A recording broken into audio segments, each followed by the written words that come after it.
Va salute. This is Troy Pacelli of Last Call, and I'm just here to let you know that the following live stream is rated R for adult language, highly inappropriate jokes, and oh, who the are we kidding? We have no idea what is going to come out of Gorilla's mouth.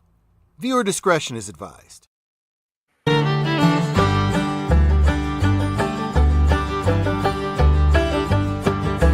Friday night's here, the gang's all set. Time for the Waltons, the best one yet. Gorilla's got takes, never to tame. Resolute germ stays true to the name. Harry's got wisdom, PvP's got fire. Mikey's got jokes that never expire. Commodore Boone with the captain's call. We break it all down, we cover it all. Lights down low, set the scene. Family stories on the screen. Laughs and debates, come on through. Friday night, Walton's crew.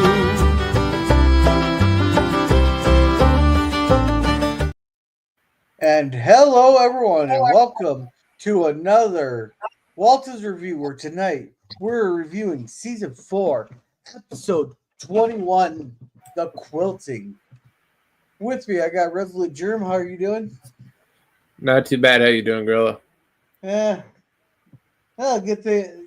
Well, I was contemplating whether or not spending the night in jail would be good, but I remembered I'm in a red county, not a blue state, so I wouldn't be out. I wouldn't be out in an hour. So.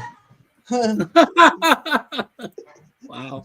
Oh, okay, Gorilla. What bank did you rob earlier today? Oh no, something better. Up in the cities, you're out in an hour. Oh God. So what? Assault and battery? Okay, there's a backstory here.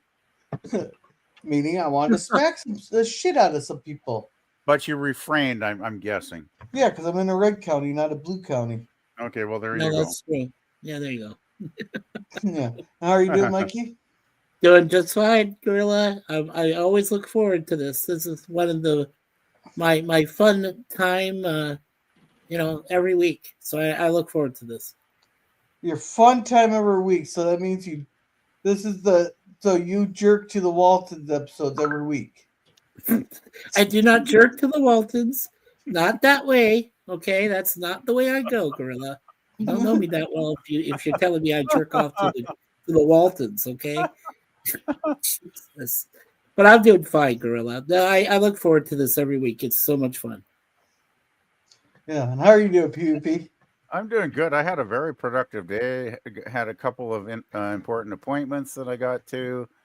Paid a couple of bills online that were overdue, and I had to get those paid because I don't like having two overdue bills. And I just want to ask Mikey then. So you're denying that when you think of the red oak that you get wood? When I think of the red oak, I only think of Grandpa being there, and after them, Livy and John. But I don't suppose I'm thinking of the other kids as they get older. They're going to take their bows over there to the red oak too and have some fun. I don't know. Well, I'm sure we'll get an episode about that eventually, but eventually, Yeah. Mary Ellen probably. She's one of the oldest.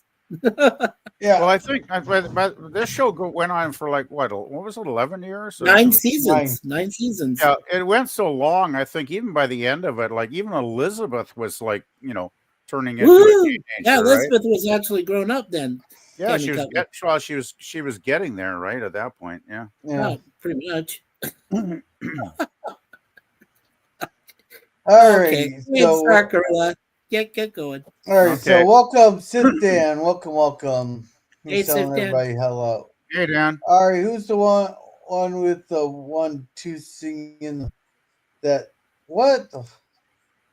I don't know. You get about with the next one. Oh, Dan, what are you? I don't know He's what trying to about figure putting out it up who's on singing the screen. song. I don't yeah. know what. I got to say, I'm finding Dan's comments in the chat recently quite confusing at times. Yeah, and quite offensive.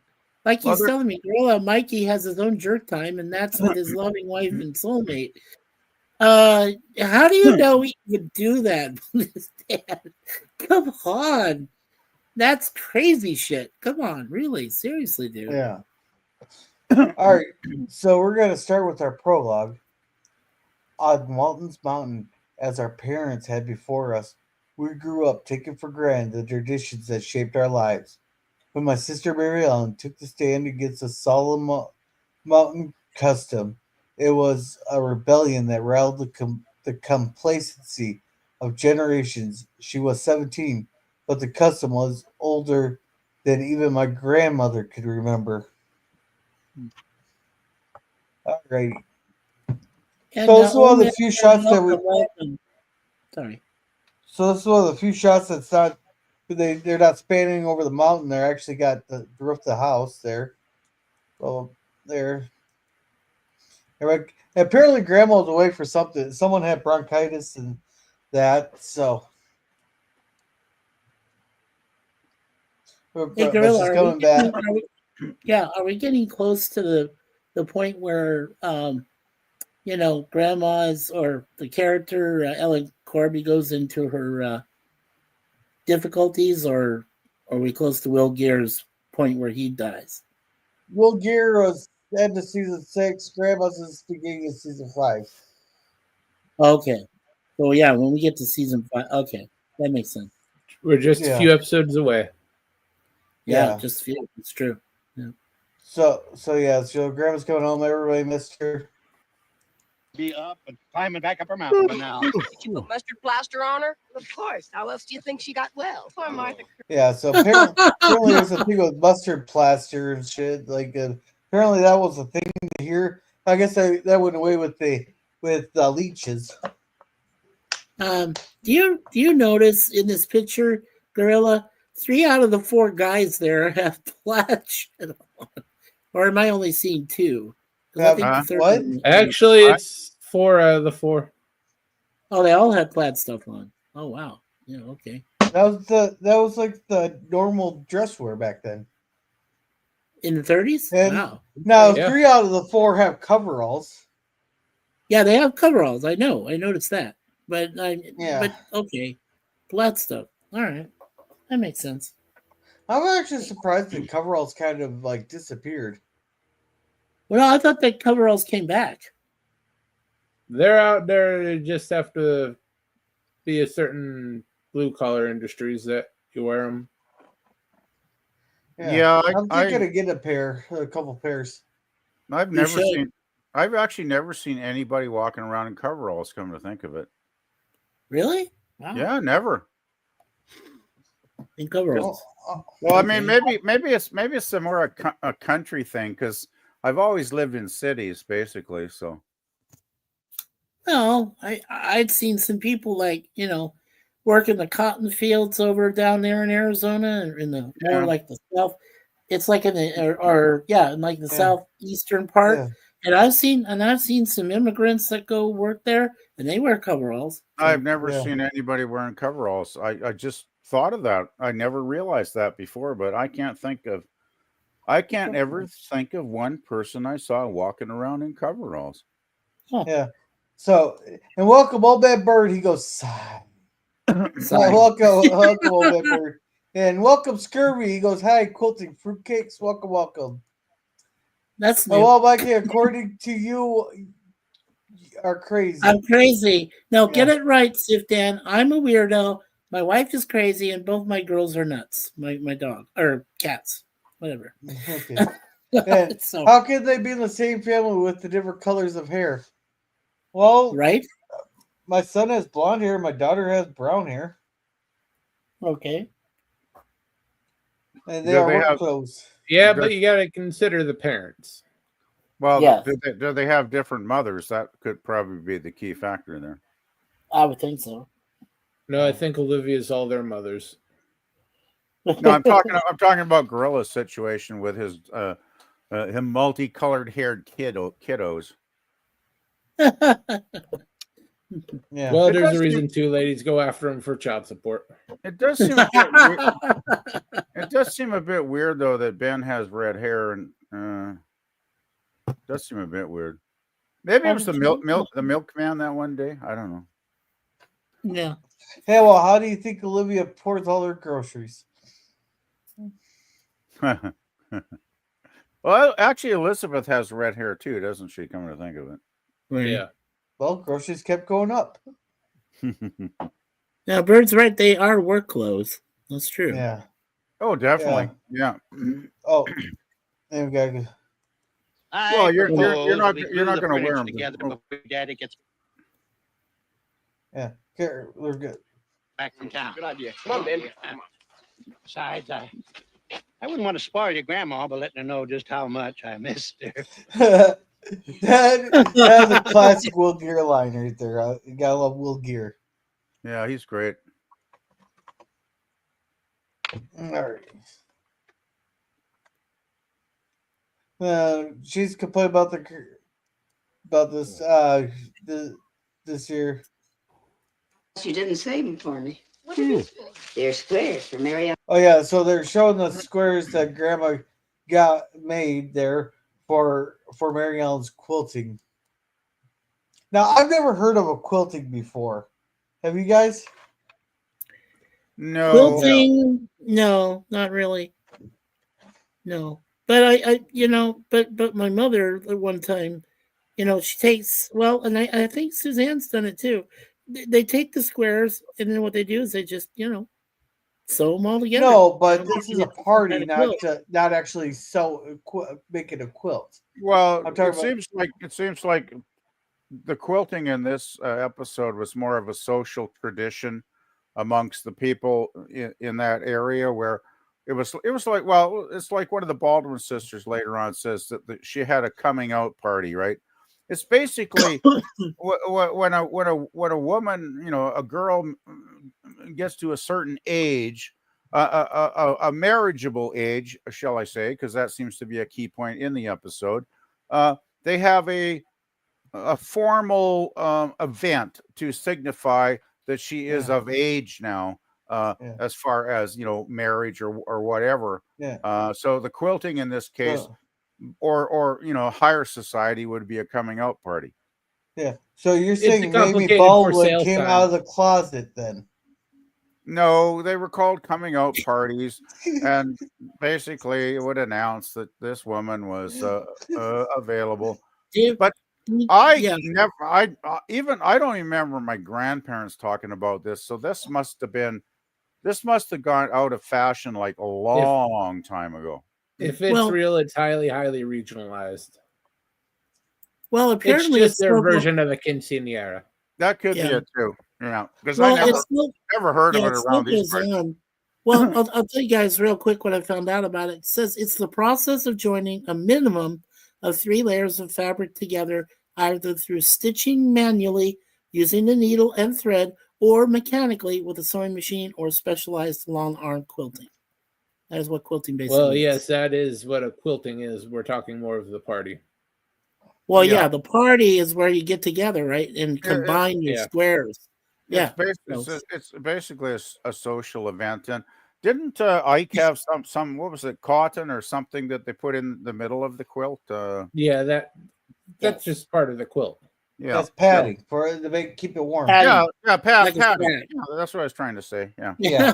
Well, let's see. Old Man Bird says PvP LOL, and Screws says hail. I don't know what I said that was funny, but Jan, they had to do something this episode. Yeah. Stay tuned for part 2. Quilt this. Let's see, Scurvy. In honor to see you, did you take a nap in the middle of Jill's stream by chance? Well, that's what happens when you do a 6-hour stream. Exactly. And let's see, just be thankful it's not the Shining. Oh, jeez.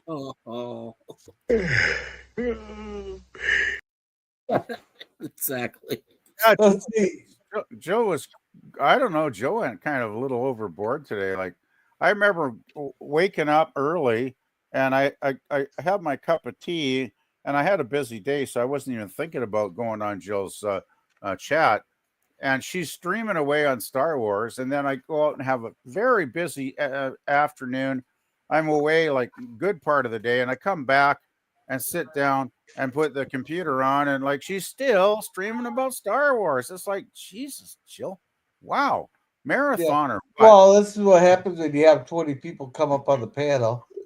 I did notice that when I looked Yeah, at a but bit of we're the not here early to part talk of the about stream. Jill Street. No, we're not. Stream. Okay. Well, Let's see. Mikey mentioned it, so I. Yeah, that's right. Scurvy says, "Oh my bird, how did you know?" All right, so anyhow, they get back to they're showing off. Mary Ellen sits a fit. She's not going to have the thing. They're talking about it's a remember log, blah blah blah, explaining it. Mary Ellen says she's not going to have one because it's just like she's going away. Then we got John Boy here. Storings from their loves. Yeah, she just barges in. Mary Ellen, when are you going to learn to come in here and knock? Well, you never used to mind when I saw your DVDs. I'll mind. I'll mind.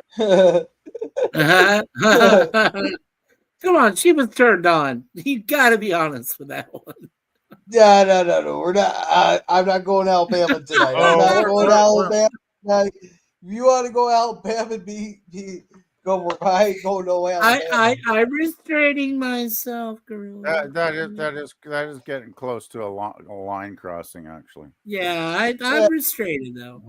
No, to be fair, there's a couple streams out there where I've gone full Alabama and got great. I actually got it clipped. Well, it's just a good thing John Boy was putting on his pants, because if he was doing another activity, it might have been very. See, you went there, PvP. I did not. No, but I didn't go there with like inbreeding or anything, right? So it's just as bad. Just as. Yeah, But it doesn't matter if there's a kid that ends up. The fact that it happens is the bad part. Well, it's just rude not to knock. That's what I'm trying to say. That's true. Yeah. Let's see. Girl since I thought was there. I was there for a little bit, but I have a busy week at work this week. Of course, Yerba is possibly very similar with the shiny. And Scurvy's like GCT. Of course, Yerba is possibly very familiar with the shiny. He's big. Oh, here, just for you, Jer. Or did you want this one? What the fuck? Both are appropriate. Yeah. And then girl sets her thoughts, of course. And are we sure girl Wow, Dan. Oh, it's just go fuck yourself. No, that's Nice. crossbreeding, not inbreeding, Dan. Oh fuck.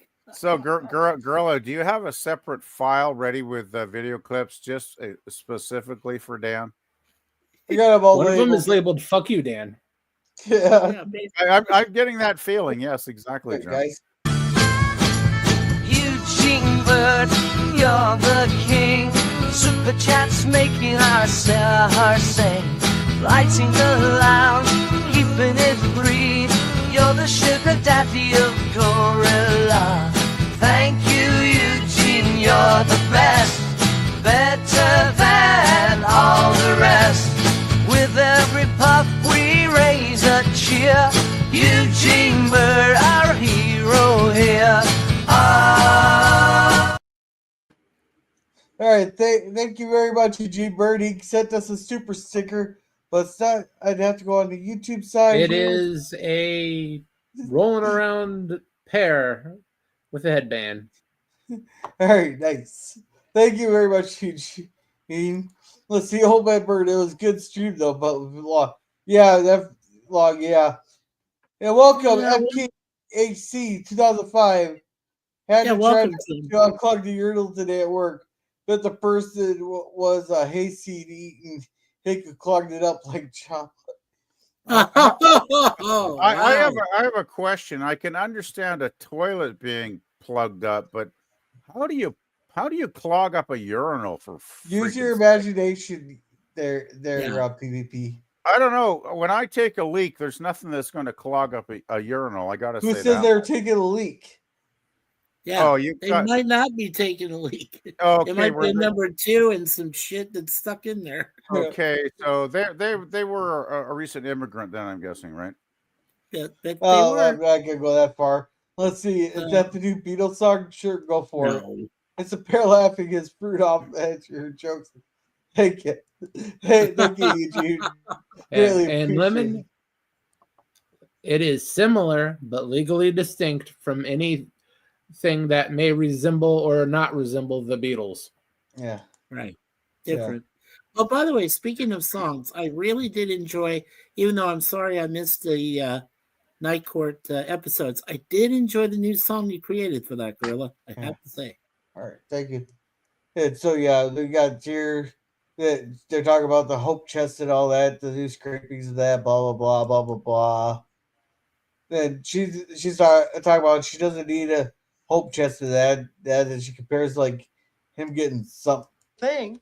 Mary Ellen, every society has got some sort of coming of age ceremony. Yeah, well, how would you like it if all the men in town got together to build you a toolbox, and what you really needed was a typewriter? Okay. First of all, a You would love toolbox a good comes in toolbox. handy. What? Yes. John Boy would love to have a good toolbox. You can Well, always use a toolbox. Yeah, but he would need a toolbox to build his typewriter or to fix it. So he really Now- needs both objects, actually, right, Jerm? Yeah. Yeah. Yeah. Yeah. Now they got some program story coming on that grandma's listening to. Then we got a guy being sexist, thinking only ladies would listen to this program. But I'm telling you, not only ladies will listen to the program. So some guys will listen to the program too. Granted, they'd be gay, but but they're still guys.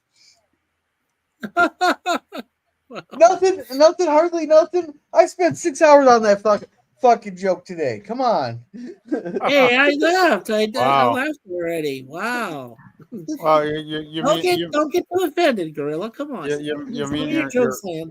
you mean you're not a big fan of soap operas, or Gorilla? I always thought you might be. Okay. When I was growing up, besides the Waltons Beyond and Little House Beyond the Prairie, let's see, my mom watched Beverly Hills 90210. All my children, or whatever the fuck it's called.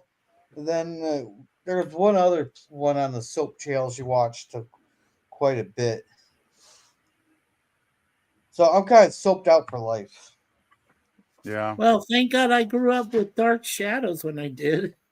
That's the only soap opera I could ever get into, because it wasn't really like a soap opera. It was like gothic horror, right? Because it was a vampire biting people's necks and stuff, but you had to wait a while before that happened. So the time I grew up and understood, that's when Barnabas came in. I was like, oh, sweet. Okay. Barnabas came in on episode 210 because Yeah. they didn't have much supernatural in the first couple hundred episodes. They had like a few ghosts or something, but nothing too. And then they were going to get, the reason Barnabas came in is because they were going to cancel the show. ABC said, you guys are done in 2 weeks. We're going to cancel you if you don't get better ratings. Yeah, So Dan Curtis, the producer, said, what the fuck? We got nothing to lose. Let's go hog wild, crazy insane, and bring in a bloodthirsty vampire. And guess what? The ratings went through the roof, and it saved the show for 5 years. Yeah. Yeah. All right. So Grandma's trying to enter a contest here where for some Blue Ridge laundry soap or something. Yeah.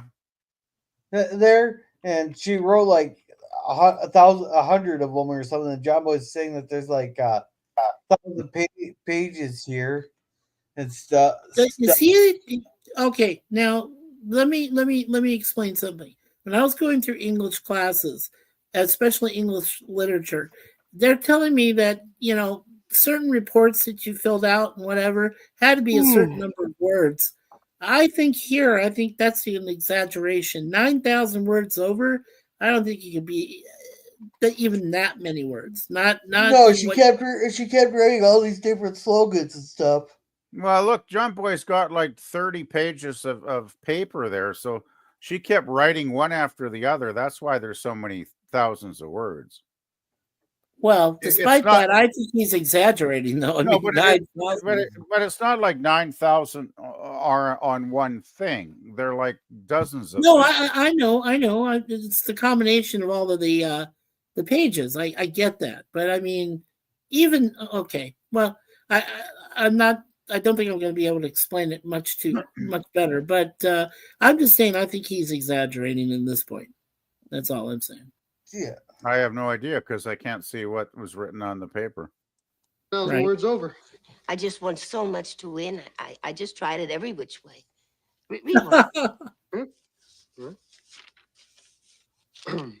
I like Blue Ridge bluing and use it in my wash every Monday. I'm glad Monday follows Sunday because cleanliness is next to godliness. I like that. It's got a good touch of humor. No, that's pretty good one there. I think that would have won. Yeah, that's also. pretty damn good for Ellen Corby, man. But she was a writer too, right? The real life, she was a writer. Yeah, so Yeah, that makes sense. Yeah. Look how proud she is. I like that. Most of the time I see how grandma and grandpa are like very proud of things they accomplish or that they can still do when they're at that age. And I'm like, yeah, if I can get to that age myself and say that I still have a talent, I'd be proud too, Yeah. Just like So he tells her it's humorous and all that, and all of a sudden she's like, "Oh, like she didn't want humor, she just wanted good." So we got all. I want to play this here, but I'm worried I'll get copyrighted here. But they're taking the job. They're all teasing Mary Ellen about how they'll have to paint the whole house blue to say that she's available. There. Oh yeah. So the $15 cash prize for the thing there. I think that they would. Most of those things are only like $50 prizes, so I think they overshot it here. Because in 1935, it was $15 would be $350 today. Nice. Yeah. Did you guys want to hear about the bluing part? The bluing is a household product used to improve the appearance of textiles, especially white fabrics.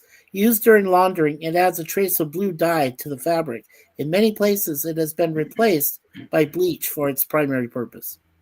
That was from the trivia. So, yeah, I just want to explain the bluing part of that.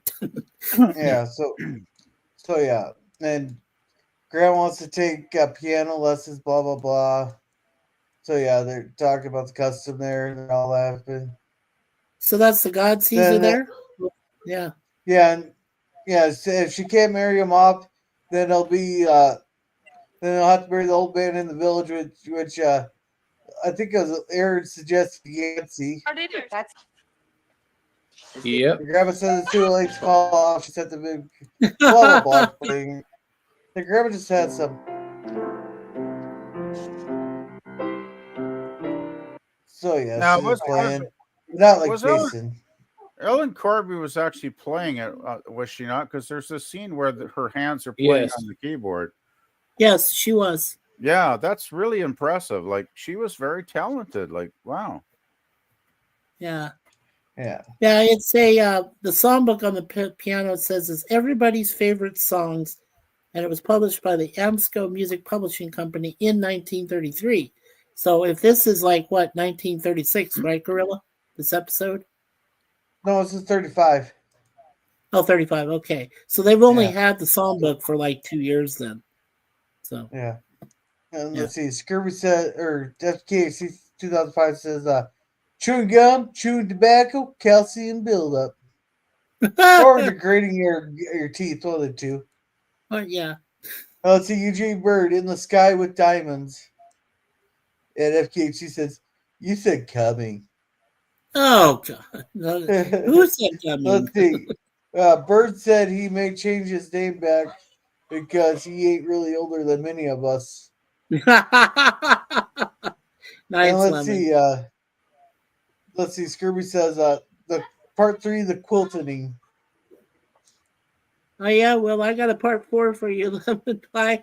Part 4, the quilt killer. And let's see. So he's gonna go fetch his setter, and Jabba comes up with something that would not be good used as a catch there. How's this? I like Blue Ridge bluing because it touches my family's laundry with the same soft haze that colors the mountain near our house and makes Monday's laundry part of the landscape. That's 25 words exactly. Oh, that's... Nah, John Boy's not thinking practical for a Boy's slogan. so cute. Oh, 25 That's words. not practical. If you want, because the slogans that people remember are either the really funny ones or the real dumb ones. Because I can still remember a couple commercials from the early 2000 or late 90s, early 2000s. There, like for example, the Nokia one where they're sitting there going back and forth complaining about. Finally, the guy said, "We my phone has anti-theft protection." He goes, "Hey, how's it work?" Try grabbing my wallet and then at point blank range, he whips the phone right in the guy's face. Wow. Yeah, and then Or of course there's the simple one where, the old lady is sitting at the counter and they go, "Where's the beef?" or "Stick with your dipstick, Jimmy." I remember in school, or I think it was in high school. There, one of the classmates got almost got his ass suspended there, but would write anything there. That he was going around and whipping people with his dipstick, going, "Think with your dipstick, Jimmy." Yeah, but anyhow, Grandma loves it. He gives it. It's her coming home present. Blah blah blah.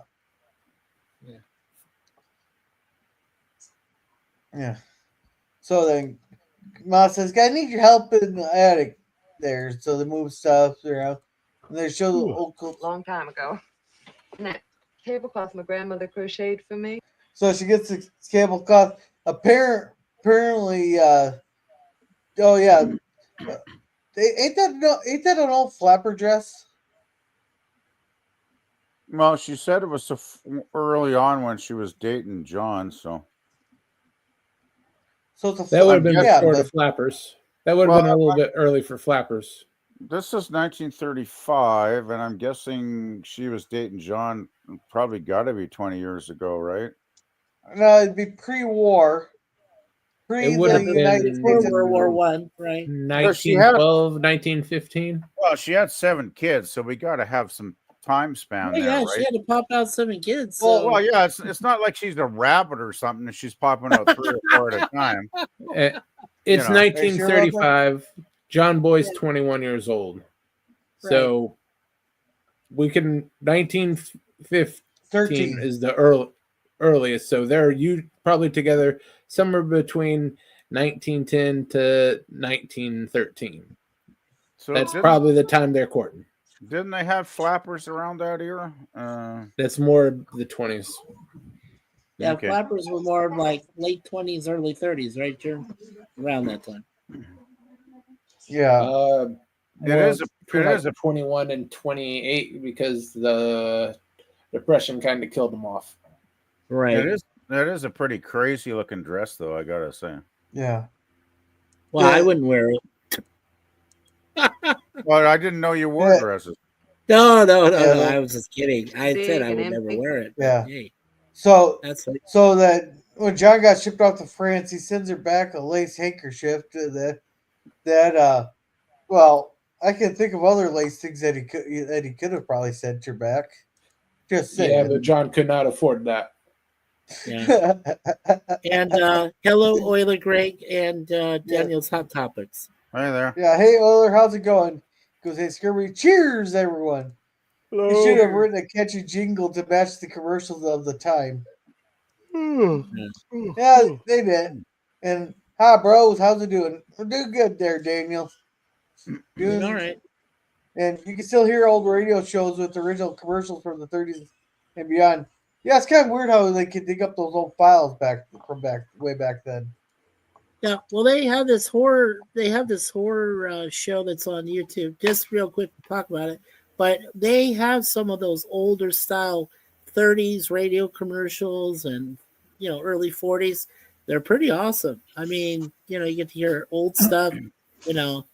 It's like and the Shadow Knows, that kind of deal. And I mean, those were cool. I used to listen to that. What was the catchphrase? The shadow knows what lurks in the hearts of men. Something exactly. Like that. Yes. What evil lurks in the hearts of men? What evil lurks in the hearts of men. That's it. That's the accurate one. Yeah. Yeah.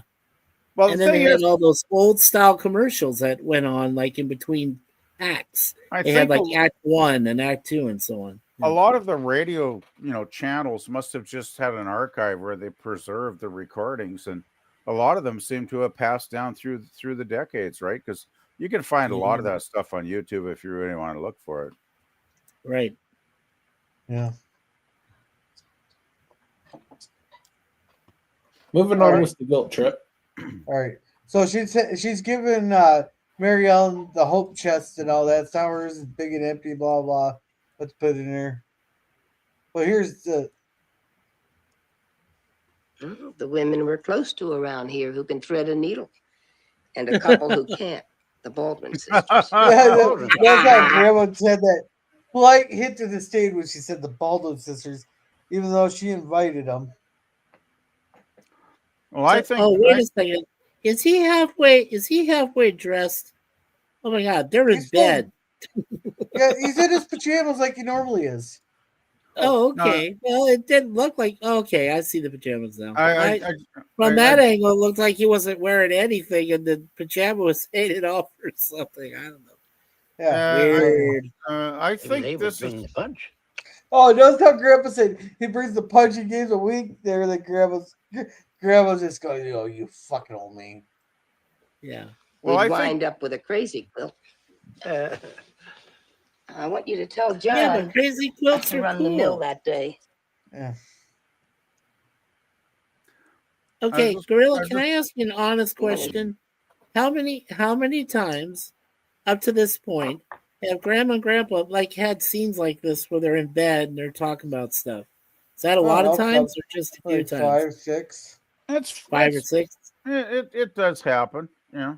Yeah, they're good for maybe once a season. No, I mean I know that, but I didn't think that it was a common thing. Like they didn't really show it a lot. Well, it's not every episode.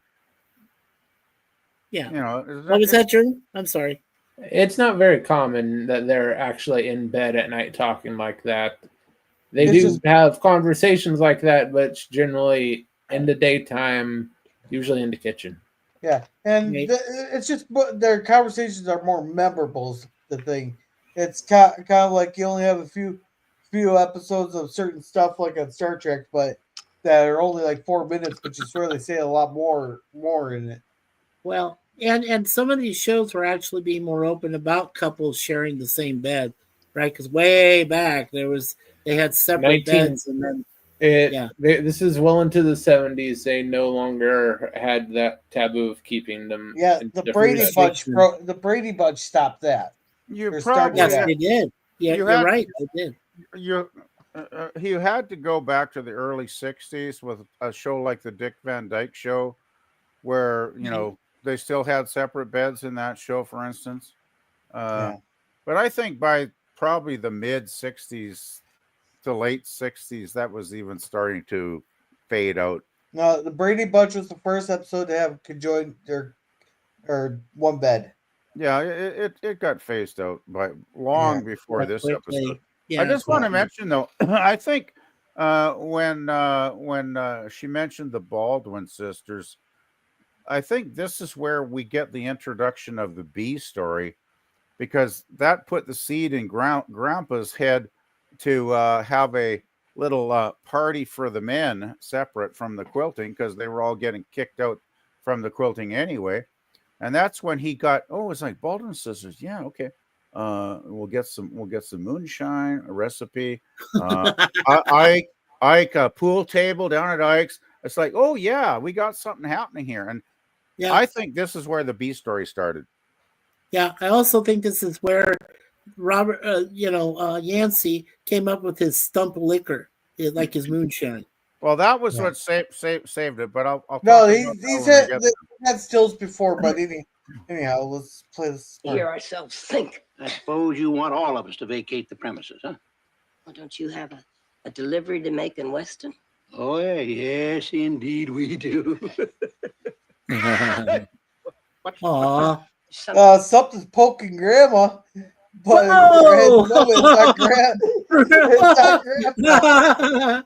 it's not the red oak this time, girl. Come on. No, something poked Grandma.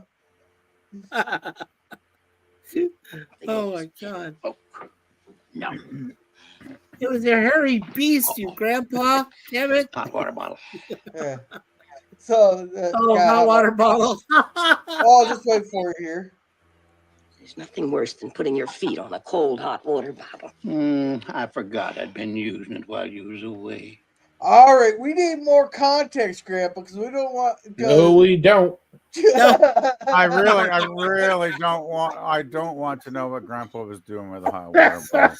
Yeah, because he said really he was don't. using it while Grandma was away.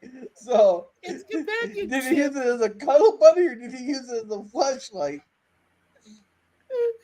I think We'll just leave that up to the mysteries of the universe. Yeah, grandma's going to be thoroughly scrubbing that hot water bottle before the next use. Oh my God. Oh.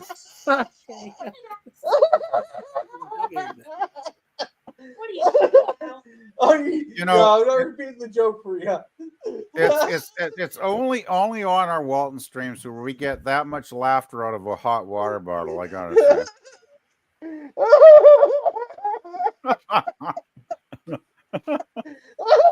Oh God.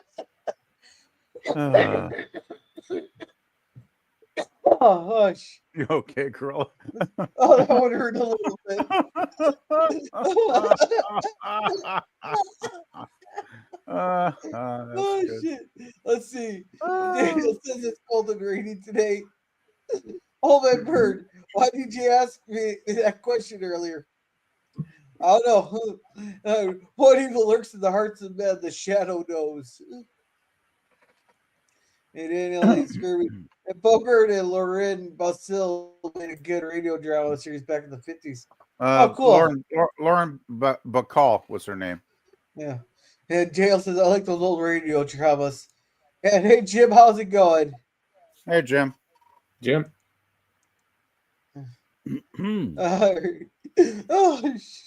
Anyway, back to the drama in bed. So back to Grandpa's fleshlight here. You did miss me, didn't you? Aw, now I get the real thing. Aw. Then we got this here. What about it? I came across it when I was in the attic tonight. What were you doing up there? All right. He's waiting in bed for Livy. Mary Ellen. Yeah. Don't you think that's kind of risky after what happened tonight? Yeah. I thought maybe if we move it into the girls' room, it might help her get used to the idea. I don't know. Was it a good idea or a bad idea to try to give her the hope chest ahead of the quilting? Well, she has to get used to that idea somehow. Do you think it was a good idea, though, Germ, or no? It was a necessary idea. Well, I think Olivia was convinced it was a good idea because she thought it might help get Mary Ellen a little more on side. But Mary Ellen being Mary, this is one problem I have with the episode. Even though I enjoyed it a lot, yeah, I actually enjoy the B story more than the A story in this one because. Yeah. Once again, the writers have put Mary Ellen into bitch mode. And I hate it when because they just write her like, it's almost like she's one dimensional in this episode, right? She's just angry. I ain't getting married. I'm going to be a nurse, blah, blah, blah, blah. It's like Mary Ellen goes into angry bitch mode. And it's like, I find the character far less interesting. Like when they do an episode like the one where she was looking into nursing, right? Went to, down to the college or whatever and looked into how to have a career as a nurse. And she was like, an actual young adult in an episode like that, right? She seemed thoughtful and intelligent. And then they flop back and forth between intelligent, her being an intelligent young woman and her being like almost a childish, teenage, bitch again. And it's like, it kind of bugs me that the writers do this in this series because they do it. They really do. Yeah. Well, it's, according to Grandma, quilting was a time-honored tradition, which they did, with her mom growing up and all this other stuff. And then for Mary Ellen to just disdain it and say like, it's a piece of crap basically. And I ain't doing it. And yeah, she could have handled it better, and I agree with you, PvP. It's just her bitchiness, and I just think she could have handled it a lot better, than. Well, I just think the writers overdid it because she could have just, made it plain to Grandma. It's like, look, this is not for me symbolic of me getting, I'm not, marriage material. Get that idea out of your head. I will attend the quilting out of respect for you, Grandma, and out of respect for all your lady friends, and she could have handled it in a more mature way, right? If she'd done that, but she didn't. And what were Well, you going to say? she'd be excited about it because this is all about her, and Mary Ellen is an egotistical bitch. Well, there you go. She would be thrilled for this entire thing. Yeah, regardless of the whole marriage part. She could be that way. We've seen it before. So I agree. It's like, to me, this just didn't make sense. A lot of the Mary Ellen stuff, and yeah, sure. Because your Grandma and Ma and the whole family and all the ladies coming to spend the afternoon with their sewing skills. They're all doing it because they love Mary Ellen. They're all doing it because they're supportive of Mary Ellen. They're all doing it because they're friends of Mary Ellen. And she's like, oh, screw that. I hate you all. Or, I hate this crap. I wanted to slap my, hand against my face at times when I was watching this earlier today. I really did. I did that actually a couple of times. So believe me, I was like, really? I didn't realize Mary Ellen could be such an egotistical bitch ass.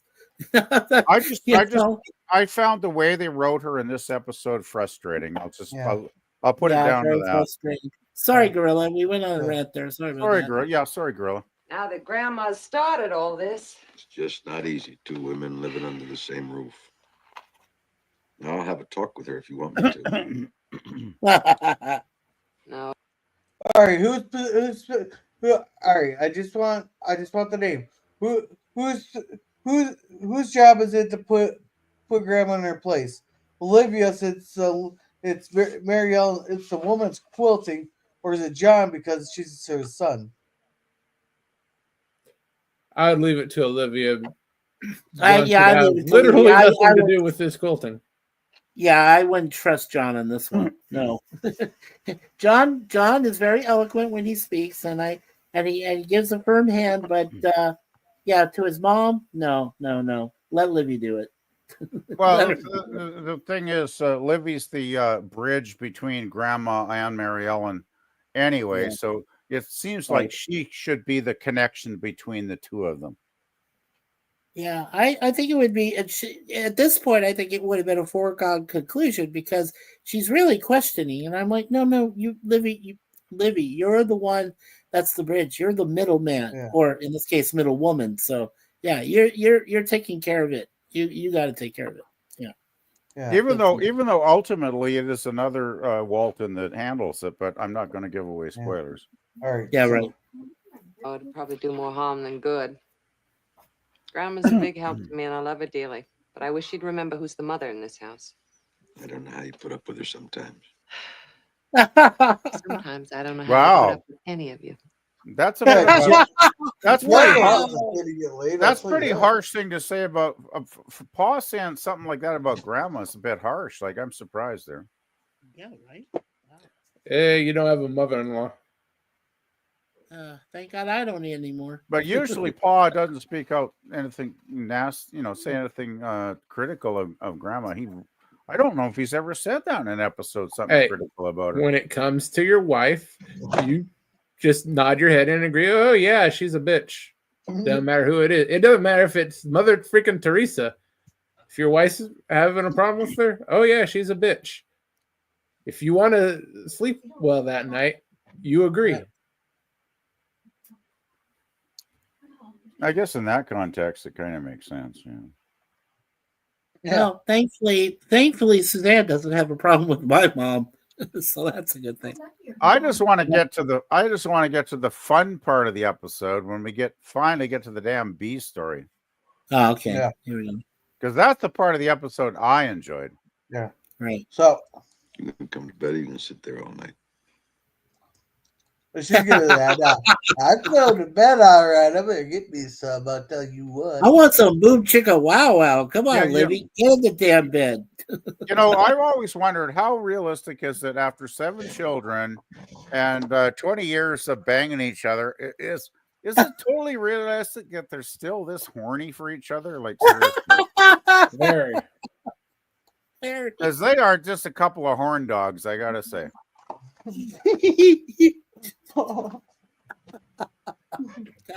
I mean, you know what Olivia's thinking with that look on her face, don't you? I know she's got that. Well, Michael Learned, Judy Norton said that Michael Learned had a lot of different mannerisms, had a lot of different gestures on her face. And, when she's up to something, that's one of her up to something gestures. She's very, very, very well. That's what I think. Mikey, I can tell you something. I can tell you something is up. Yeah. Well, I know that. Yeah. Okay. You're making a reference to Paul. I'm guessing there.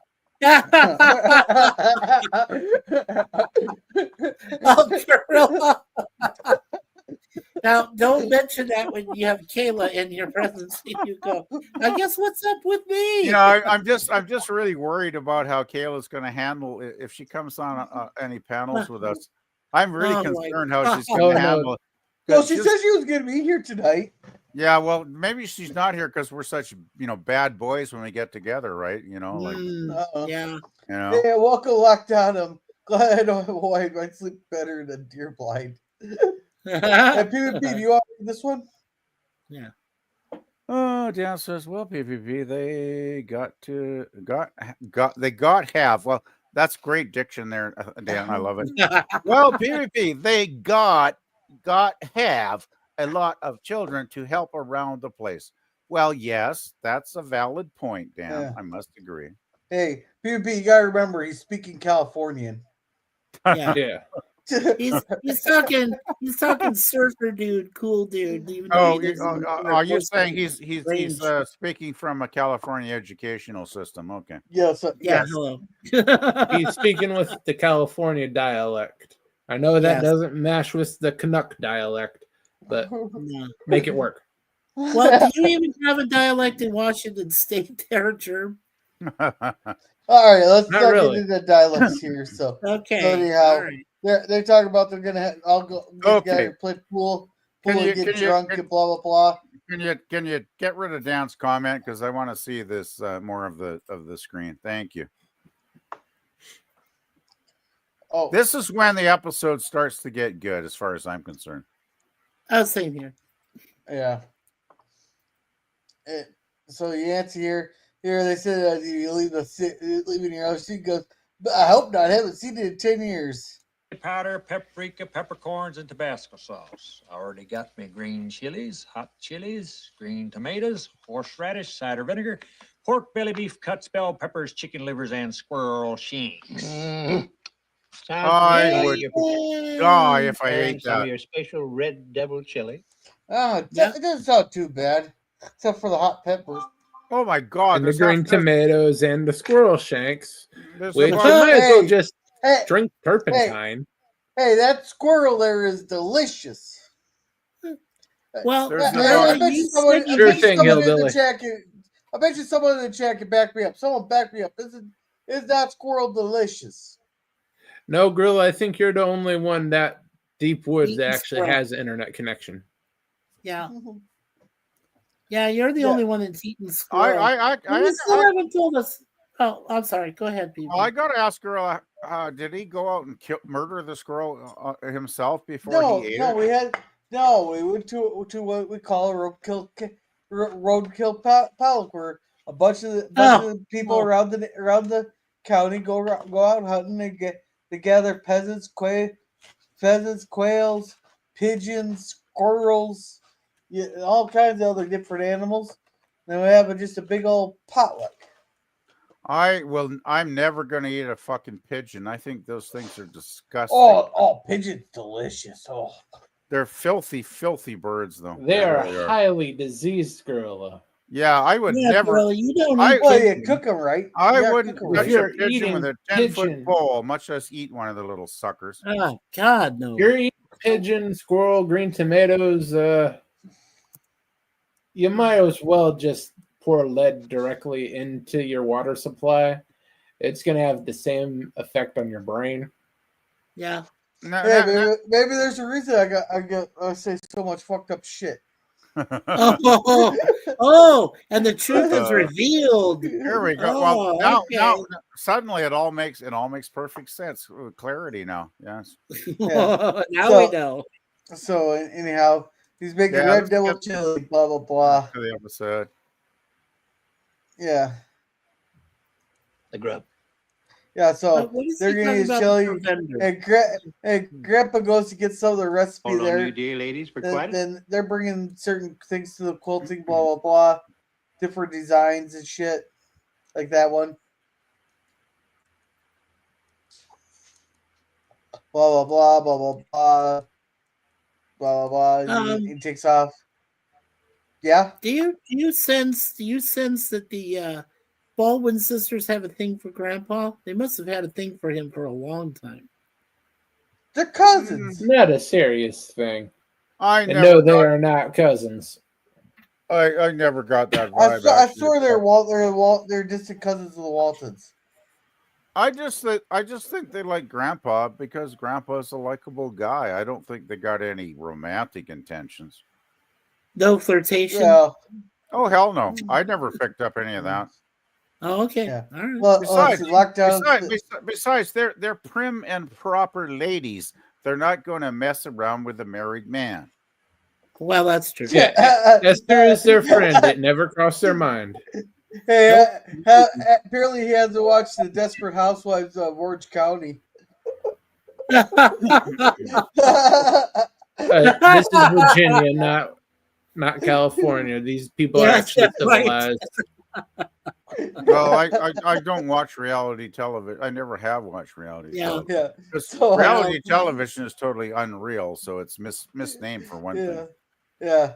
Well, let's see. That's why they got Viagra. Why the wife takes out more life insurance on you. Bad boys. What you gonna do? What you gonna do when the lady comes When for they you? come Because she's for gonna you. tase your ass or mistake the yeah, taser right. for a gun. That's probably one of the few reality shows I saw a couple episodes was Well, Cops. Well, if I want to watch Cops, I'll just go sit out on my front porch. There you go. Yeah, they'll be with you right after they get the meth dealer downtown. Yeah. Let's see, Yeah. What you screw- gonna do when You'll yeah. finally get your spot on TV, Gorilla. Yeah. Yeah. Let's see, Scurvy says, "Good evening, Hawk that up. Good evening, back at you, Scurvy." See, Daniels agrees with me. Thank you, Daniels. Thank you. I say, I remember when California dialogue included bra. What's up, Yeah. bra? Yeah. What's up, Yeah, bra? I don't know. My classmates like to do that. I told them out your bra, that they just started saying, "What's up, thong?" Now, one time it sounded like Sean Penn from the that movie Fast Times at Ridgemont High, where I did say totally awesome or groovy or some shit. Yeah. I Let's did see. that for a while. Scurvy says he needs to buy more cayenne pepper. Cayenne I pepper, got like two yeah. bottles in the pantry there. Let's see. I need to Yeah. buy a few of them gnarly, and I may be one of the few Gnarly, to miss gnarly. tubular. Yeah, exactly. I love Let's lockdown. see. And Lockdown says I have turtle stew is delicious there. I remember my grandpa, my dad told me grandpa on the way back from the lake house, he saw a snapping turtle on the road though, so he picked it up and threw the truck in. By the time they got back to the farm there, the entire truck was destroyed for the snapping Yeah, turtle. I guess I never truly lived on certain foods because I don't think I've ever eaten turtle soup because I know you can do a soup with it. But you can I also haven't- do, yeah, I've never had it, but I want to try it. yeah. Baked turtle is Don't- good too. Don't eat reptiles. Reptiles are for leather goods, not for food. Well, you can save the skin and eat the meat. Nah, I'd go with a wild pork. That's my thing. Let's see. Pigeons have a daily recommended amount of fleas. Pigeons are gross. I'll never forget the time I went to Hamilton, Ontario for a few weeks, checking out housing costs because they seem to have a lot of really low cost houses for sale. Then I soon realized the reason these were low cost is because they were basically tear downs that should have been torn down a long time ago because they were basically unlivable pieces of shit. And the thing I remember the most, other than the horrible real estate in that city, was, well, the unfriendly people, because it's a steel town, and the people are, well, I never saw two people actually getting into a knockdown, drag-out fist fight in front of a mall until I went to that town, and I did see that while I was there. Oh, Crazy man. shit. And Yeah. the pigeons, the fucking pigeons, the pigeons were everywhere, guys. They were everywhere. And I remember one part I had to walk under was an overpass, and they had netting up above because the pigeons would fly in, and there were like dead pigeons in the netting. And when it would rain, the pigeon corpses would be dripping down onto the sidewalk. It was not a pleasant thing. I hate pigeons with a passion. All right. Yeah. So Lockdown says, why? It tastes like chicken. Roaming into gator meat territory. Now see, its moonshine question is what proof is it? Moonshine is about 180 proof. It's probably Is high it enough. not 180? I thought it could be like 150. It's probably high enough to knock your socks off, Dan. Yeah. Oh, there it is. Black Dan says it has to be at least here. 100. Okay. Yeah. Now let's see. In reality TV that ruined Star Trek Enterprise 5th season.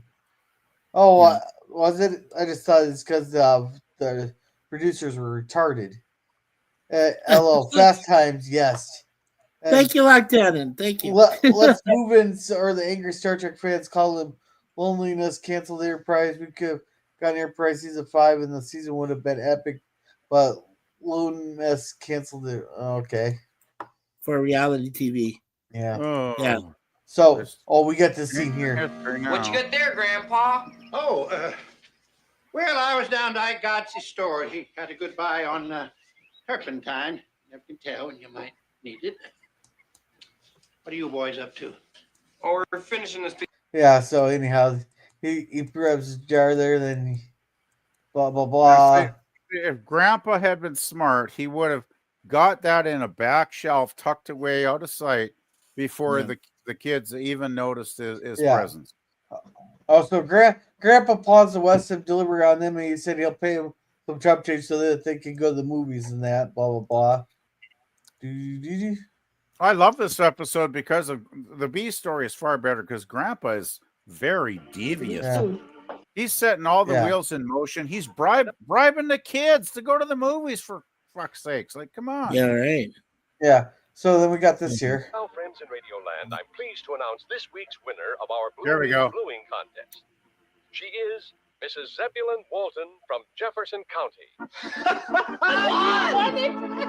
Here's the winning. Grandma could blue, so she won $350, which I think is a little exaggerated for a radio contest. Right. Well, I'm going to go with it because that's what they wrote in the episode. Yeah. Entry by Mrs. Walton. That's just I like awesome. Blue Ridge Bluing because it does what it is supposed to do, and not many things do that these days. Congratulations, Mrs. Walton. Your check is in the mail. Yeah. It's straight to the point. So John Boy's all happy. She just didn't feel right sending it, blah blah blah. One, and they're dancing around. Well, I like how John Blah, Boy blah, said blah. it was actually better than what he wrote because it was more concise, right? Yes. And from the heart. And I from love the that. I love seeing Grandma's reaction when she actually won a contest. That's probably the only time she ever won nothing in her entire life, I'm guessing. So that was cool. Yeah. Yep. So they're putting the stuff in here. They're having trouble with Miss Emily Square, blah blah blah. I don't remember much of this scene. It's a forgettable scene. Yeah. Okay. Move forward. I find a lot of the quilting stuff is just like boring. It should have been the B story, you know. Yeah. Yeah. Yeah. So anyhow, they went and got Maud's Quilting Square mod there for the party, blah blah blah. Then we got this scene here. But I'm not going to. I think she should go under.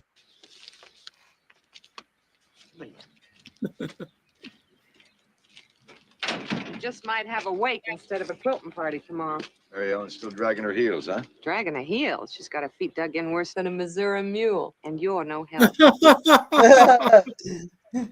Okay, now wait a second. No. I just want one clarification. If you have a Missouri mule dug into its heels, so what's the equivalent of that? Is that like saying I ain't moving, no way, no how, I'm stuck here, and that's it? Is that like the equivalent? Yeah. Yeah. Okay. Missouri mule. I've never seen a mule actually just dug its back heels in. Burro maybe, but that was in Arizona. But not a mule. I think mules can be pretty stubborn creatures. Well, yeah, if you try to pull them with a rope and they don't understand you, yeah, of course. No, if you try to do anything with the little bastards, if you try to feed them, water them, they want to do something else. They are the dumbest damn creatures outside of freaking fowl I have ever seen. So you're saying mules are kind of like some of those girls you try and pick up at the bar, is what you're saying? No? Oh, I didn't touch that one until. Okay, that joke went flat. Sorry. Yeah. That felt flat. Anyhow, John here has the shit look on his face. So what the fuck did I do now? John has this I don't want to be here right now look on his face. John's going, get me the run, fuck Forrest, out. run! I just want to go away. I hate it here. I want to go home. Boy, he is home. Well, I could make her go to that thing, but I'm not going to. I think she should go under her own power. I think you should stay out of it, too. Wish the whole thing were over. You got a coop with 3 feisty hens, you're bound to have ruffled feathers. I am not a feisty hen. Look pretty good, this old rooster. It's just like, damn it, there he goes, the old charm there. Maybe we have to go to the old That's a turn on line. I want him now. I gotta say, well, look at Olivia's expression. She's like, I do want him now. It's like these two are eternally horny. I can't believe this show, but they are. PvP, you know what? We need that as a clip. Eternally horny, Livy and John. Okay, there we go. Yeah, here we go. All right, so they set this up here. Look pretty good. Oh, I'll get it. She could have easily just crawled right over that instead of making him have to reset it up. How about doing the limbo? Oh, that's right. The limbo didn't exist back then. So we could do the limbo. That would have been definitely out of context. Yeah. Yeah, I think so. JW shows in. W, come on in. Well, I'd like to talk to Mr. Walton first if I could. Out here? You would? Well, sure. I'll get him. Look at that smug little freaking look at her face, like. Well, she knows what's going to happen to GW. Oh, man. GW has been preparing for this for at least the last 5 years of his life. Yeah. He is ready to shoot his shot, and she knows he is a dead man walking. Yep. I like the music. Daddy, GW wants to talk to you. Here, son, tighten this clamp. All right. Mama, he's got flowers. What did I do for you, GW? Well, sir. Now, would this scene be slightly better if John would have walked and grabbed his shotgun first and the polish, and walked out and sat down polishing his shotgun while JW would talk to him? Why would he do that? No, that's so aware that Mary Ellen will completely finish him off before he can do anything, and it'll be much more violent. Oh, so you're saying Mary Ellen should grab the shotgun? No, Mary Ellen is going to castrate him. John doesn't need a shotgun. He has intelligence that he uses instead. Yeah. The old shotgun does the trick. Well, you see, but Gorilla's got this idea that because it's backwoods Virginia, almost everybody's got to have a shotgun when some guy's trying to court your daughter and he's got to have a shotgun by his side for protection. It's kind of different. They do have shotguns. They got 2 of them. They store with the back. They store with the back porch above the. Yeah, I get it, Gorilla. And Come John on. likes GW. Yeah, he's a good guy. And quite frankly, if he liked him more, he would have gotten the shotgun so he'd protect him from what Mary Ellen does to him. Oh boy. If I could sit up with Mary Ellen, I thought I should get your permission first. Appreciate that, GW. Mary Ellen's one to ask. Mood she's been in lately, you better be ready to duck after you ask her. Oh, I always am with Mary Ellen. You know, after that comment, I always am. It's like, why are you still trying, buddy? Like, seriously, there's thousands of single girls out there her age. Like, why are you trying to Hey, get it on? Maybe he's submissive and likes to be dominated. Yeah. And besides, there weren't that many good-looking women down there in the backwoods of Virginia, especially around the 1930s there at PvP. So, well, he's got limited choices. He does. He just understands that. I'm just saying. Yeah. All right. So, anyway, let's get this painful scene over with. Somebody else, JW's out there. So the way they're just sitting there listening. Now this was bullshit when Jason started playing this fucking marriage shit. Yeah, when they're focusing on Aaron and Jason there. Is anybody else expecting to hear ow, ow, ow, ow, ow, ow coming from the front porch? No, they'll show it. Oh, you think they'd actually show Mary Ellen beating the shit out of JW? Yeah, they have before. Okay. Do you know that this guy who plays GW, David Dormus, he's actually in 11 episodes of the Waltons. Yeah. All right, let's catch up on chats here real quick. Yeah. And he was also in Shazam for one episode. We need a proof of Robin and Ale. Actually, you can. I think you can buy some Robin and Ale. I'd have to look it up for you there. Let's say Daniel. I didn't know that. List sounds like a jerk to me. Yeah. Or Klingon Bloodline. They actually. I'm pretty sure someone sells Klingon Bloodline. Yeah, they do. But it's just vodka and cherry juice. Yeah, but it's not made out of blood, so it's not really Klingon. Yeah, you had your own. And so, what year was it based on? Hey, let's get a value check. I love Star Trek and I enjoy drinking, but I ain't slashing my wrists to get blood wine. Okay, just let's see, 350 then compared to what would it be considered to be now? No, it was $15 in 1935 is worth $350.14 today. Yeah. Am I getting $1 a week? No. Let's see. Horny to the grave. Wait, not like that. That piano would get old fast for me. Yeah. It would. Piano. Enterprise was just getting good when it was canceled. Yeah. I agree, Oiler Greg. So true, Oiler Greg. Similar to the anime I Lost Star, which was ripped off by Firefly. Yeah. Series short-lived, but also epic. No, Firefly's one of my favorite shows.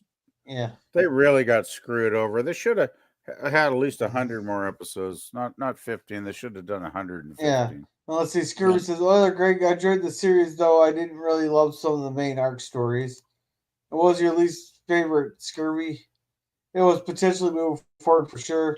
And hey, Suzanne, how's it going? Welcome. Hey, Suzanne X-Teen. Hey, Suzanne. Hello. Yeah. Let's see. Lockdown of the Suliban and all the temporal Cold War stuff. Yeah, but I wanted to see the Romulan War. And Scurvy, I think we can agree with on that. All right, so back to Mary Ellen beating the shit out of JW. What's the matter with you? I mean, we've had plenty of dates, and you never brought flowers and acted all solemn before. Well, I heard about your quilting party, and I wanted to get over here before the others did. What others? Oh, there's bound to be lots of others. Yeah, he sabotaged a half dozen on his way over there.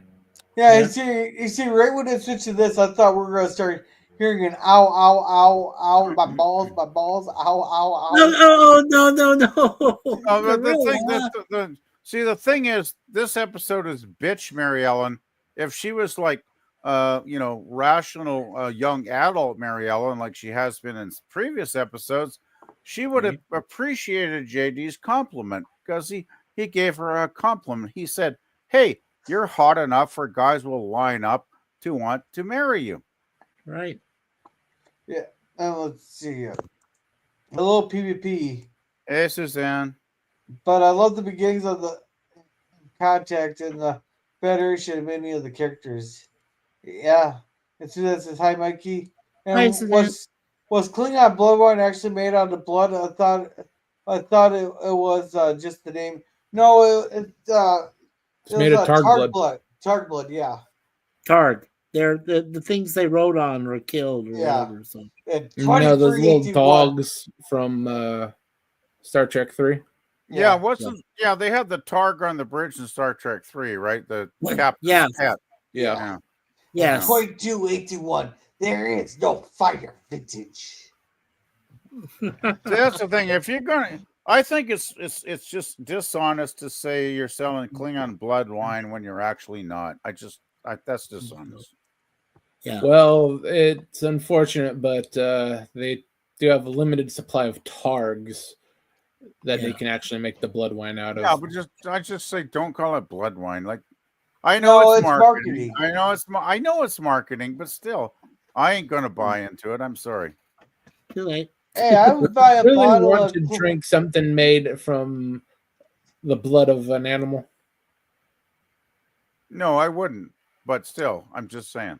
Hey, I would buy just be happy with the vodka and cherry juice. I'm just saying, if you're going to market it as blood wine, there should be blood in it. That's all I'm saying. And I'm not saying that would ever be accepted into the marketplace, because obviously it would not. But I'm a purist in some senses. So just saying. So, well, I just remember when they took down, what was that in Red Dawn, where they took down that elk, right? And he said the blood of the elk, you got to drink it. You know, Swayze and Sheen are trying to convince, the other actor to drink it, and he drank the blood. I'm like, wow. All right, so let's get back to this damned episode, because I'm so sorry. I'm getting tired. Hey, see, I thought she just was stored back in the house, but I don't blame her. That was annoying. They were being assholes playing that song. Yeah. I think there's something you should understand. Oh, I understand, Mary Ellen. I'm not in a big rush, but my folks are giving me some land to start a farm on. I thought maybe you'd like to see where it's going to be. You're very sweet, GW, and we've been good friends from way back. So I want to be honest with you. That I'm putting you in the fucking friend zone. Totally. If this wasn't the 70s Waltons, she would have said, "You ain't never going to get in my pants, buddy." Yeah, you ain't coming near this gorgeous thing. Yeah. So, okay, where's your sister at? Oh boy. No. No, don't do that, Gorilla.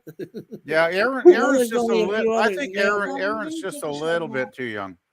Yeah, I think so. And you're definitely not going after Elizabeth when there's got to be problems. I'm not even going to acknowledge that statement. Yeah. Need to think about anything else. Has nothing to do with you. I only thought with the quilting and all. This quilting isn't my idea at all. Any part of it. Oh. He's like, fuck.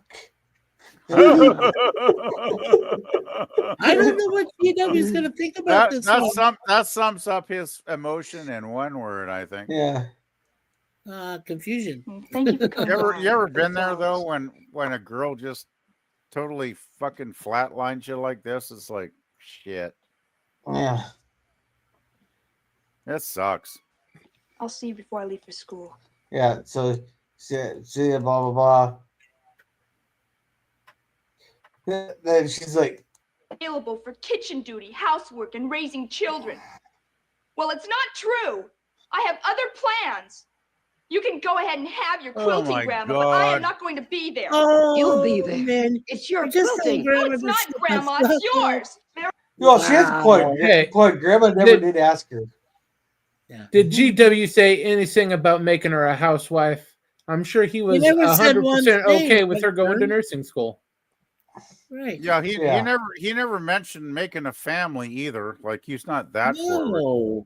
No, he didn't. He didn't. It wasn't even in the thought process. It Yeah, makes he no sense. he made no reference to like getting it on or anything. Like, come on. Oh man. GW just wanted to buy in early and invest in Mary Ellen, so when she is ready, he's right there. He has his farm ready to go. Right. Then when things are going, the kids in the future have a trained nurse as a mother. He wanted to take her out and show us the farmland his parents were giving him, and eventually, if Mary Ellen said yes, then he would know that he could plow the furrows. Eventually plow the furrows. Oh, Yeah. plow her he's- furrow. Yeah. Yeah, I think unless this he's is- that Don't you horny. ever talk Yeah. to your grandma that way again, ever. Where's the ass whooping Libby's- that Mary Libby's- Ellen deserves? Where's Libby's the ass kinda getting whooping? pissed off. Yeah, Can, where's the can we find something to bitch slap her with? Okay. Grandma No, find she a just stick. needs an ass whooping. Yeah, she does need an ass whooping. Lord only Get a knows what's going to switch. happen tomorrow. Grandma, I love you dearly, and I don't want to hurt you. But from now on, where the children are concerned, I'd appreciate it if you'd remember that I am their mother. Wow. Grandma's getting bitch slapped. This is not good. Yeah. So they load it up. They go to deliver it. Blah blah blah. And Grandpa sneaks the recipe out of the thing there. They all take off. Blah blah blah. And Grandma says she only Oh wants to yeah, cook very Mary subtle, Ellen. Grandpa. Yeah. He should have checked what bottle he Right. grabbed. Yeah. Well, no, but the brothers took the real bottle into Ike's store and said we need more turpentine. So I'm guessing Ike probably they'd probably used the moonshine on the chairs, right? Because they said they did needed more. So that's why they went to Ike's and he filled it with turpentine. Oh man. Oh, Grandpa was not happy. No. I thought so. You grabbed the wrong bottle. No. The brothers, Zebulon said to the boys, I got some turpentine. He puts it on the shelf, and they're like, remember, they're sanding the chairs and getting them all finished. And of course, they would grab the bottle if they needed turpentine, and they used it up. I guess. Right. I don't know why they put so much turpentine on chairs, but I guess they did. Yeah, but And what then- would the moonshine do to the chairs compared to the turpentine? Well, I remember it'd be pretty much the same. Was it Grandpa that said those chairs will be really, really glowing or something? He thought they were Yeah. glowing Yeah. Anyway, because they used the recipe to finish off the rocking chairs. they'd be Well, happy. They're happy chair. Yeah. Well, the recipe will strip paint off the walls there. Well, let's see. Well, I like animal blood cooked onto the meat with the extra crispy. Of course, there shouldn't be any blood considering the meat is drained for blood, but residual, I guess. Hey, you gotta have a nice rare steak. I like the relationship between the Vulcans and the humans during Enterprise lockdown. Cling on, cling off, cling here. It's clean on, clean off the cleaner, like Clapper. Well, if you have a Klingon, you might want to use some toilet paper. I do like how Lemon's put the clapping science in there too, so he's got the joke down. Yeah, I got it though. Well, it's Kirby. Humans exposed the Vulcans subterfuge and made them tell the real truth, which is said they always did. Even Kirk knew they didn't tell the whole truth. Yeah, they bend it. Break out the iron cattle bread. Right, locked up. I like that. Yeah. All right, so blah blah blah. She sends Shot Boy out to look for Mary Ellen, and here they got this. They're playing pool. They're kicking Corbett out. Yeah, Get rid of Corbeth. Right. And they're all acting like they're gonna sit there. Corbeth says, "Nothing to worry about." Blah blah blah. Yeah, you'd think So she'd they're all want to quilted go. away. You think she'd want to get over to the quilting party and hang out with the women, but she's Yeah. Corbeth. Yeah. Yeah, Mamie talks about having her coming out of the closet party. Blah Yeah. blah blah. And their mom dropped her needle. Blah blah. All right. So Judge Baldwin's recipe, just to be sure it's up to his usual high Uh, standards. Plan poor ahead, I Zebulon. always say. He was so Sounds like disappointed. My gum, it is turpentine. Yeah, I've never tasted turpentine because I'm not that stupid. Yeah. Yeah, that is turpentine. You know, Ben came in here the other day with a jar just like this, and he says, "Can I have some turpentine? I want to refinish some furniture." See, that's the other day, not earlier today. They said the other day. So therefore, so Grandpa just grabbed the wrong jar. Yeah, but the thing is, the boys used the moonshine on the chairs, and then they emptied the jar, and then they went to Ike's and they got a second jar that he filled with turpentine. There were 2 jars. Exactly. The boys grabbed the recipe, and then Zeb grabbed the only jar that was left, which happened to be the turpentine. Yeah. Well, I never saw 2 jars, so I'm not certain if that interpretation is the real one, but It's the most I'm just saying, logical. It's a classic mix-up logic. Zebulon should have put that in a very, very safe, sheltered place, way back on the shelf where nobody would ever notice. You know what? Maybe you should have brought it up to the bedroom. Oh, fuck no. Nah, Grandma can spell the recipe 100 yards away. It had to be past 100 yards. But then they can have some fun with the recipe, Gorilla. It's not like No, Grandma is strictly anti-recipe. Oh, she is? Oh, fuck yeah. Oh, fuck. She's the She only allows Grandpa to have 1 bottle of whiskey to have dips from occasionally that she knows that she knows he has that she's not supposed to know he has. You know, Grandma's a religious zealot, do you not? Like, it's all through the series. Yeah. Like, you know, she's hardcore. I mean, she don't want Zeb having no fun. Yeah. Yeah. So it says, You know, I thought that rocker had a kind of special glow to it. Grandpa's dead. He doesn't get the recipe. Yeah. No, that made me laugh when he said that. Yeah. So John Boy's looking everywhere for Mary Ellen, blah blah blah. Where are you bitch? Yeah, that looks delicious. Hey, Nancy, we better keep the lid on this Red Devil chili. It's like to take the paint off the ceiling. I think that looks very watery for chili, actually. Yeah. Guaranteed. I like more beans in my chili. Yeah. Oh, I love that. He's 100% guaranteed not to be turpentine. I love that line. I was laughing so when he said that. Yeah. Well, Yancey stump liquor, huh?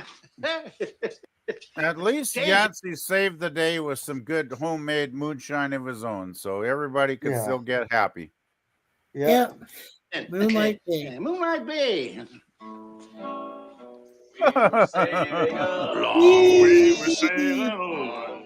Moonlight Bay. All right, I'm skipping it now. Everybody's turn. Yeah, don't get a copy thingy. Yeah, we shouldn't do that. Yeah. So anyhow, now they're rolling it out, blah blah blah, blah blah blah, blah blah blah. And John Boy thinks, oh, she's in the attic, tiny way. Actually, this is one of the best scenes in the Ellen, episode. if you don't unlock this door, I'm gonna go downstairs and tell your mama exactly where you are, and then she can come up here and talk to you herself. Is it me, or does John Boy sound a whole lot more hillbilly when he's talking to Mary Ellen than he does anybody else? Well, he's trying to whisper. No, he's whisper yell. He's whisper brother, yelling. but, This to me, this is the only really good scene of the A story, because John Boy finally talks some fucking sense into her head. I do not understand you, girl. You come up here and lock the door in the attic. You leave your mom and your grandma downstairs. You know what this means to your grandmother? Here she's invited all of those ladies. They're sitting there downstairs, and you come up here and lock yourself in the attic, sulking away. You know how embarrassing that is for her? Oh, I'm kind of hearing a little hillbilly in there that you're talking about. Yeah. Yeah, he got very hillbilly, especially when he's talking to her. It always happens when he's talking to her, no one else. Well, I think when people get really angry, they kind of go back to their roots, do they not? They do. Yeah, they do. Yeah. They go back to their he's homegrown, you know. He's a backwoods boy, so he's gotta go back and talk backwards talk. He is a country boy, exactly. Yeah. Yes. All right, so Well, Grandma got herself into this. I didn't. Don't be ridiculous. Grandma did this for you. She's been to a lot of work and a lot of trouble for this. And what about those women down there? You think they made those quilting squares just for fun? Every one of those quilting squares is a gift they made with their own hands, just for you personally, because they care about you. good. And now you're sitting up here being a little bitch. Yeah. This is the best scene of the A story because it's the one really good scene of the A story. Yeah. Yeah, John Boy, he's bitch slapping her, but with words. Well, with words, exactly.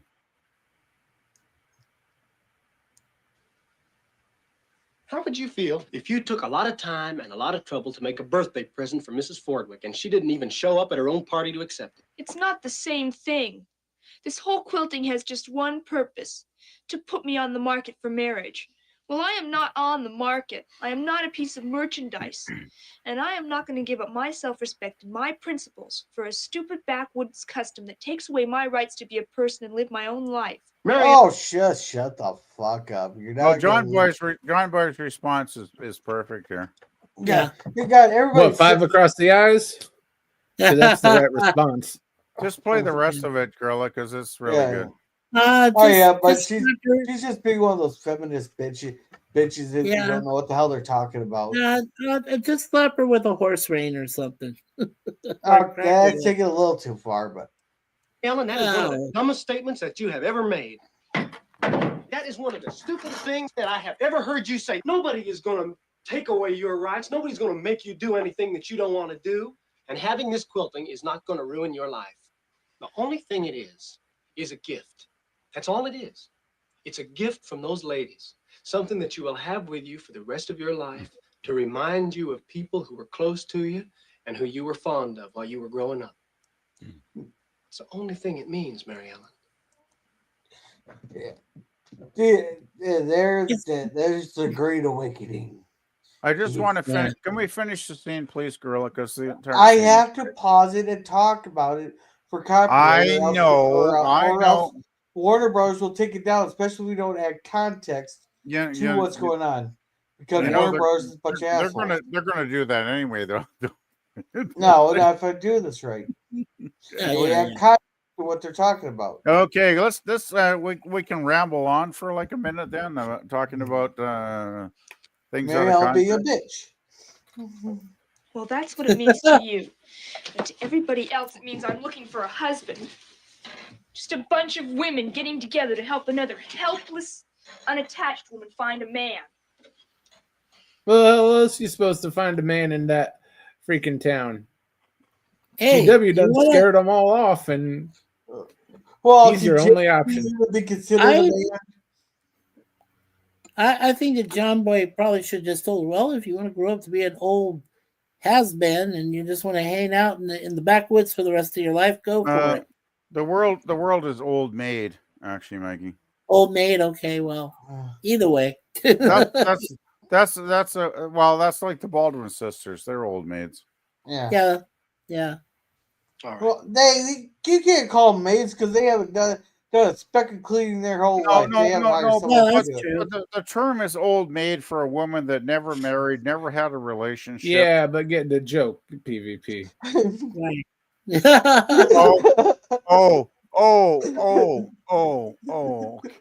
didn't realize. I sense a clip there.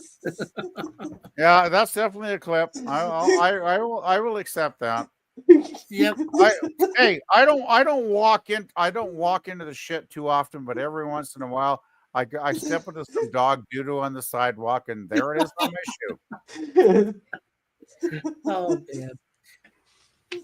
I really don't care what you do. It seems to me you could put yourself out a little bit for your grandma, seeing as how this is so important to her. In a couple of days, she'll forget about it. She will never forget about it, Mary Ellen. And it's just too bad. And you will never forget about it either. You better go now, John Boy. Yeah, I better. All right, so she's a bitch. Yeah, just sit up there in the attic and It's and the split stew between and your be a mama bitch. and your grandma that worries me. And that's going to be a long time mending. Why don't you think about that for a little while? Yeah. All right, now. Tell her. I think that's one of the best John Boy scenes we've had in a while, actually, because that was really good. I think that he did a lot better than John would have done it, right? His dad. Yeah. Absolutely. Well, the thing is, John Boy is a man of words. He knows how to put a lot of thoughts together and express himself. Paul is more of a simple man.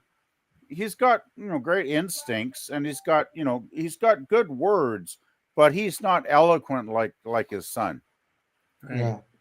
And so Lockdown said more or less they did have a high horse. My name is nobody is better than this. Any chance y'all have seen it? He passed away last year. My name is nobody. He passed away last year. What was his actual name? Terrence something, right? He I don't passed know. away recently. Yeah. Let's see. Lots of Western comedies. Yes. Wasn't that a spaghetti Western, if I remember correctly? It was it's done a by Trinity. Sergio Leone. Yeah, It was a Trinity episode. Yeah. I've never seen that. I'm a big fan of The Man with No Name, triple, with Clint Eastwood, right? Well, right, the Dollars trilogy, basically, right? Okay, his name was Terrence Hill, and My Name Is Nobody from '73, Henry Fonda co-starred in that with him. Holy shit! Yeah. Hey, speaking of another Sergio Leone movie with Henry Fonda, Once Upon a Time in the West. Hey, Henry, I just want to, I'll be quick, Gorilla. Henry Fonda plays one of the most nasty, evil, scary villains in film history called, they don't even give him a last name. They just call him Frank. And Henry Fonda is associated with playing good guys and nice guys and sweet guys and kind guys.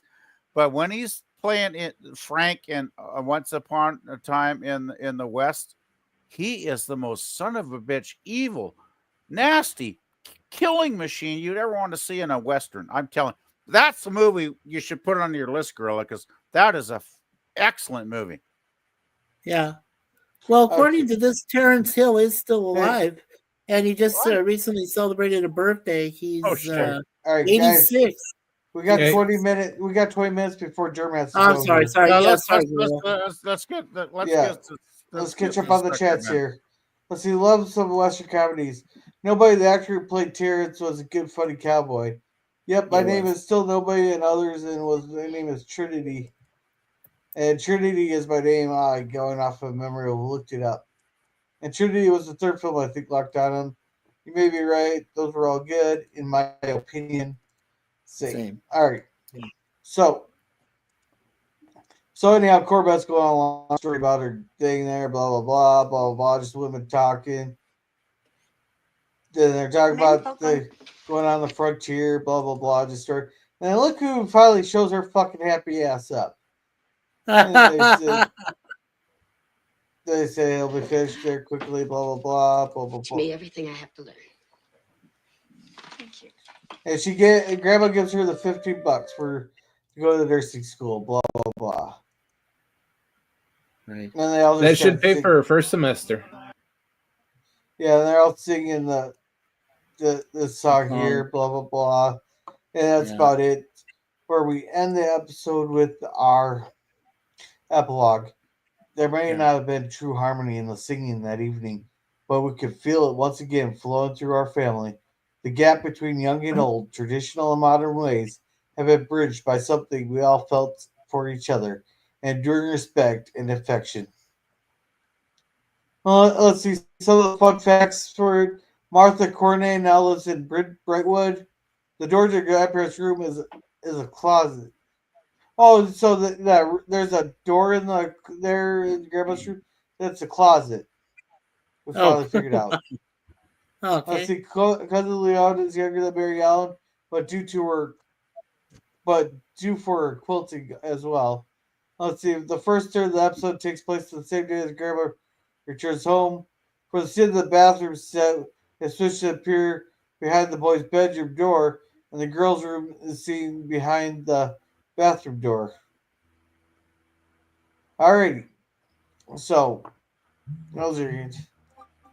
We're gonna we gotta pull the chat. Make sure the vote in it. I'll be closing it here pretty soon. But yeah, did you vote already? PvP. PvP. Yeah. Oh, okay, let's start with you, Mikey. What do you think? Oh well, I went ahead and gave it a straight B. I thought the story was decent, and I really did.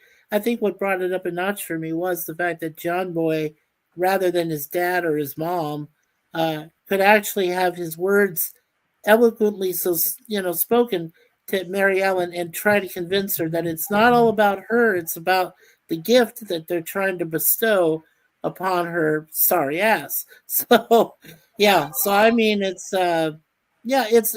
what kind of saved it for me, was the fact that John Boy did handle the situation, and of course Grandma realizes, yeah, Mary Ellen is more than just a quilting companion or helping.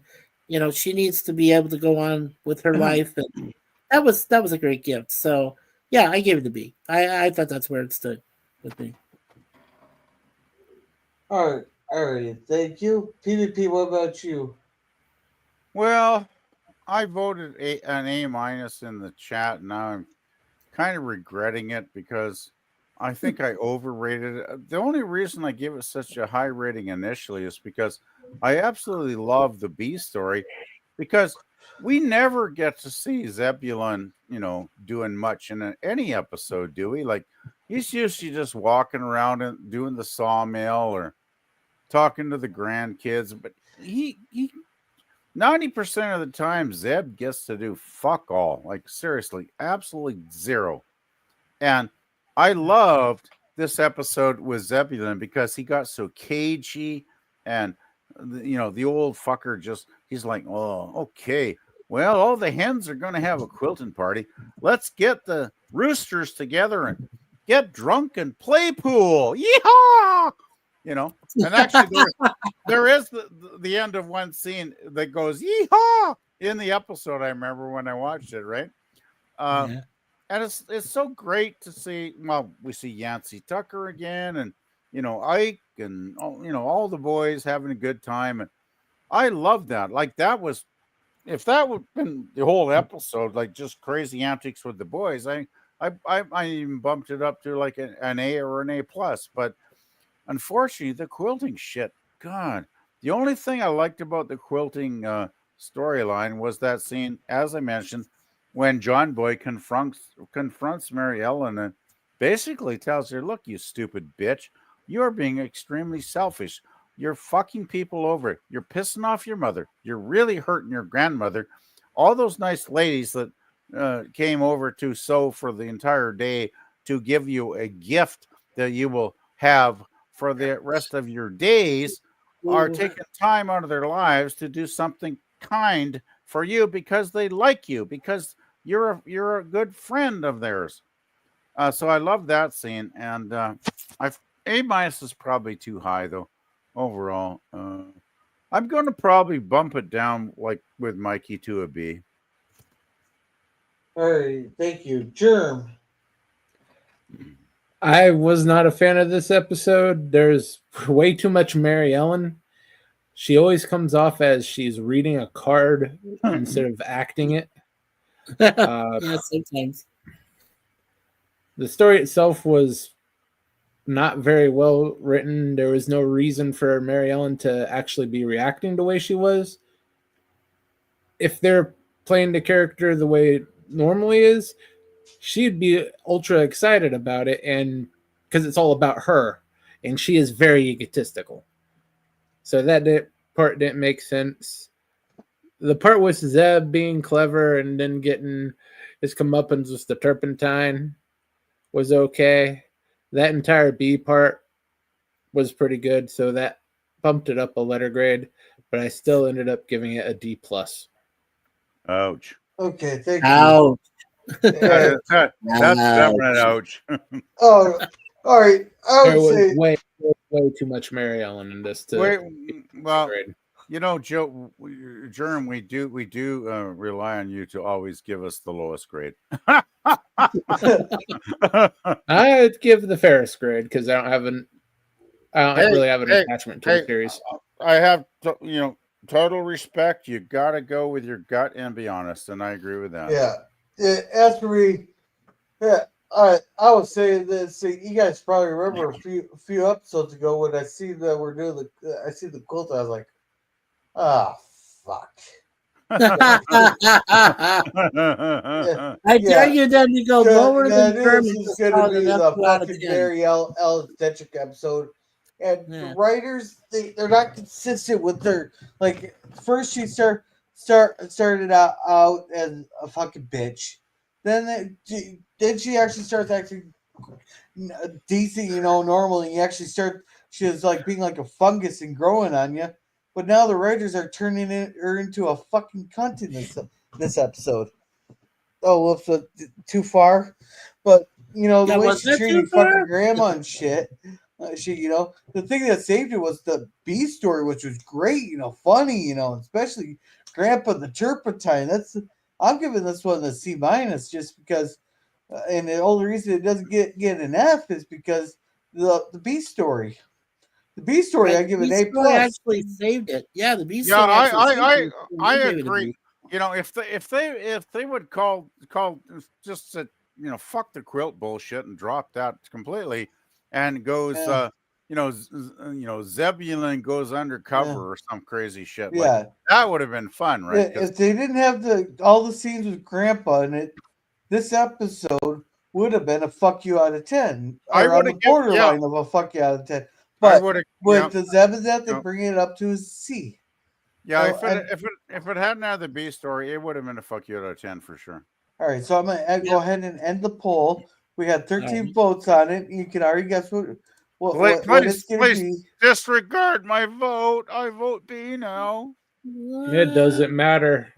The ballot box has already been stuffed. Well, there's a good song called "It Doesn't Really Matter." Remember that song, Mikey? Yeah.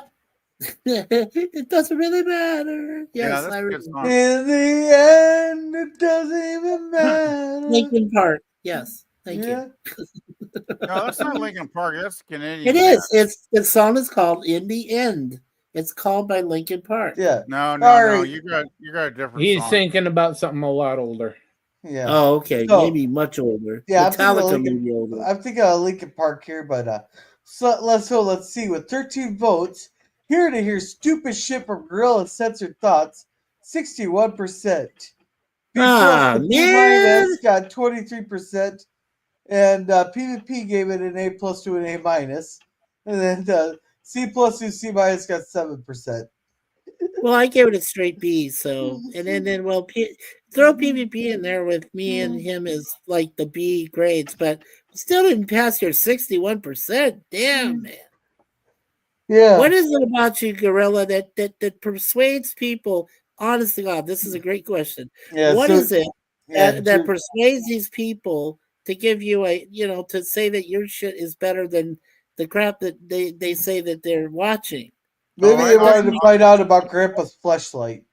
I have a very simple answer to that. I would say most of the people that vote in the poll have never watched the episode in their lives, and they don't intend to. So the easy vote for them is just go, give Gorilla's shit the vote, right?